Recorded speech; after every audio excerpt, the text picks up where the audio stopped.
Gracias, señora secretaria. Tiene la palabra la señora asambleísta Marcela Aguiñaga. Gracias, presidente. Buenas tardes a todos los legisladores.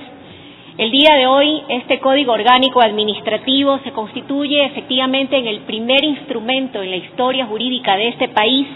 que va a aglutinar todas las normas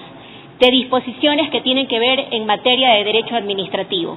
Recordemos que el derecho administrativo no es otra cosa, estimados legisladores, que es una rama del derecho público que regula las relaciones tanto de la función administrativa y, por otro lado, su relación con los ciudadanos. En especial, proteger a los ciudadanos frente al ejercicio de la administración pública. También quisiera decir que el Estado, a través de sus entidades, tiene supremacía sobre el ciudadano. Por eso es que el derecho administrativo tiene la obligación de estudiar y proteger al administrado,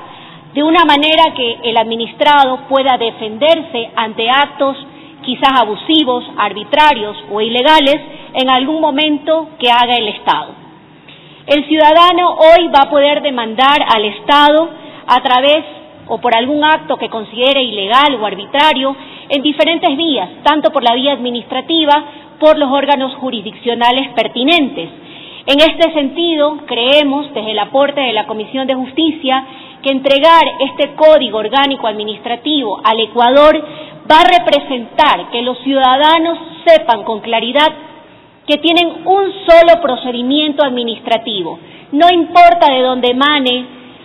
una resolución, un acto administrativo, sea un municipio, sea un ministerio o cualquier institución desde el Estado en general. Esto va a permitir, sin duda alguna, y ojalá se acaben, vuelva mañana, se me perdió su documento, no le contesté su solicitud, porque los funcionarios públicos tienen plenas capacidades y tienen la obligación de contestar a los administrados en los tiempos que demanda la ley. Esto va a permitir, evidentemente, que el ciudadano tenga y se garantice su derecho a la defensa y al debido proceso. Paso inmediatamente, en honor al tiempo, a presentar, si ustedes lo miran, la objeción parcial presentada por el exmandatario Rafael Correa Delgado al proyecto de Código Orgánico Administrativo. La Comisión de Justicia, la que presido, ha resuelto sugerirle al Pleno de la Asamblea Nacional allanarse en 14 de las observaciones, de las objeciones, y ratificarnos en el texto aprobado de la Asamblea en 4 artículos y en una disposición reformatoria. Paso inmediatamente, siguiente por favor, a establecer los allanamientos que sugiero que este Pleno de la Asamblea Nacional acoja. La objeción del artículo 48, porque mejora el texto aprobado indudablemente, puesto que clarifica que las demandas judiciales que se dirigen contra instituciones públicas que no cuentan con personería jurídica deben ser representadas por el Procurador General del Estado. En el caso del artículo 74, siguiente, hemos acogido la objeción presidencial, puesto que consideramos que es pertinente suprimir el segundo párrafo, ya que existen otros casos más allá de los señalados en los cuales el Estado, a través de sus organismos y de sus instituciones, presta servicios públicos para atender las necesidades de los administrados. Y en este caso, dicha delegación no tendría el carácter de excepcional. En el artículo siguiente, sobre el artículo 149, hemos sugerido el allanamiento, ya que la objeción mejora la redacción del penúltimo párrafo y aclara que cuando nos referimos al derechohabiente, nos referimos a una persona. En relación a los artículos 180 y 189, relacionados a las medidas provisionales de protección y medidas cautelares, la objeción parcial recoge lo previsto en el artículo 66 de nuestra norma constitucional y señala que únicamente se requiere de autorización judicial en los numerales 14, 19 y 22 del artículo en mención.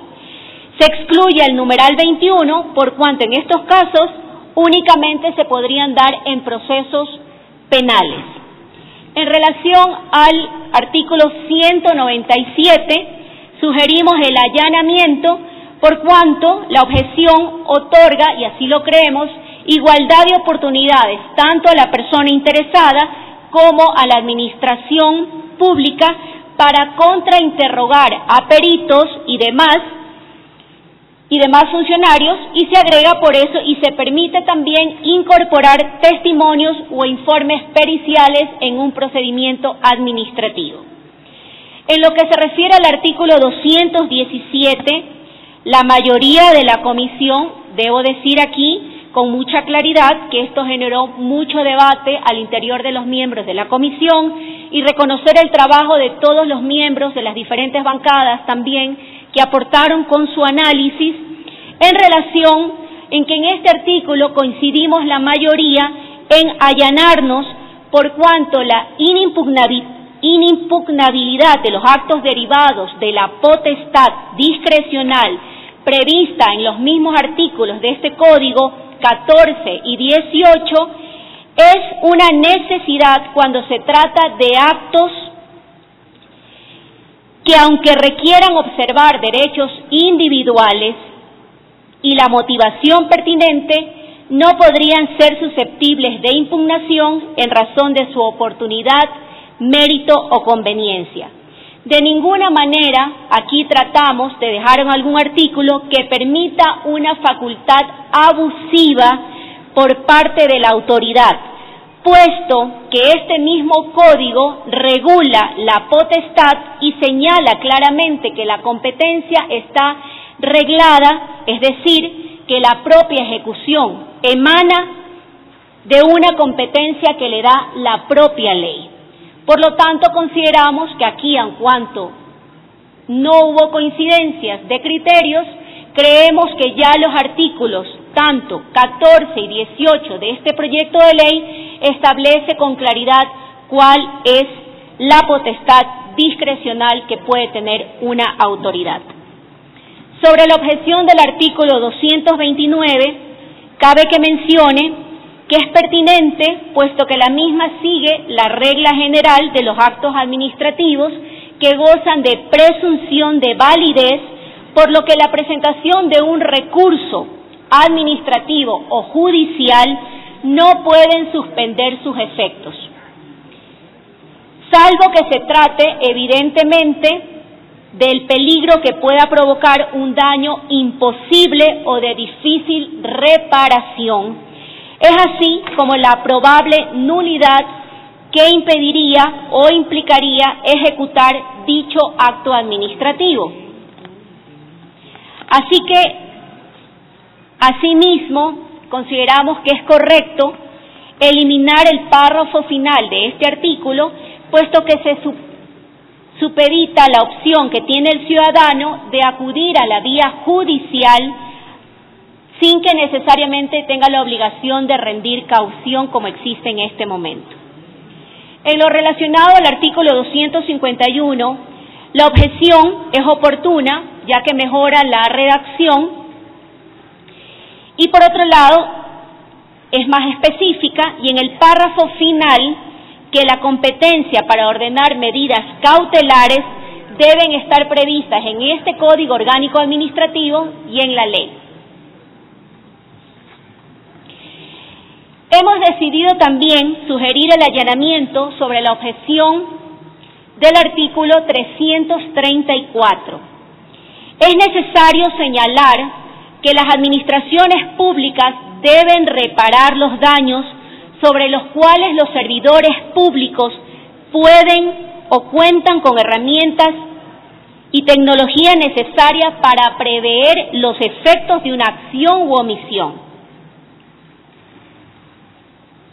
En el caso del artículo 340, la objeción, igual que en los otros casos, consideramos que mejora la redacción del artículo y es coherente con lo que dispone y establece la visión del libro cuarto de este proyecto de ley. En relación a la disposición general tercera, sugerimos el allanamiento porque se corrige un vacío legal que podría quedar con el texto aprobado por esta Asamblea, ya que es necesario aclarar las bases,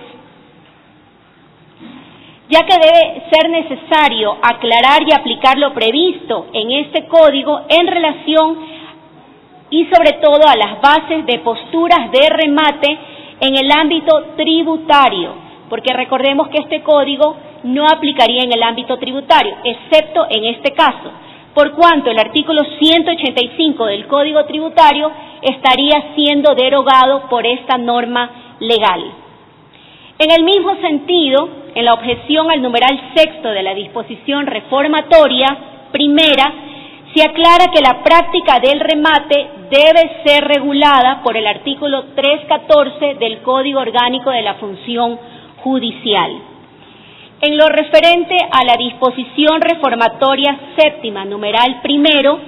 es necesario el allanamiento porque se corrige un error en el que incurrió la Asamblea Nacional al no reenumerar el artículo 217 del Código Orgánico de la Función Judicial. De la misma manera, la objeción al numeral cuarto de la disposición reformatoria séptima es pertinente porque creemos que se armoniza la legislación con las disposiciones del Código Orgánico de la Función Judicial que regula los remates. En el ámbito de las ratificaciones, es menester mencionar que aquí mayoritariamente y en forma unánime los señores miembros de la Comisión de Justicia hemos considerado que los textos aprobados por el Pleno de esta Asamblea son indudablemente mejores y son de derechos progresivos para los ciudadanos. Por eso consideramos que deben ser ratificados y que la objeción parcial enviada por el exmandatario Rafael Correa no debería tener cabida en torno a estos artículos. Y paso a continuación a mencionarlos. En relación al artículo 101, hemos sugerido la ratificación del texto aprobado, ya que el texto que propone el exmandatario revierte la regla general por la cual se entiende como válido únicamente el acto administrativo notificado. Desconocer esta regla indudablemente implicaría vulneración de derechos a la defensa y la garantía del debido proceso que nos corresponde velar que tengan los ciudadanos. En relación a la objeción formulada al artículo 104, hemos considerado sugerir la ratificación a este Pleno, puesto que la objeción parcial que nos sugiere el exmandatario,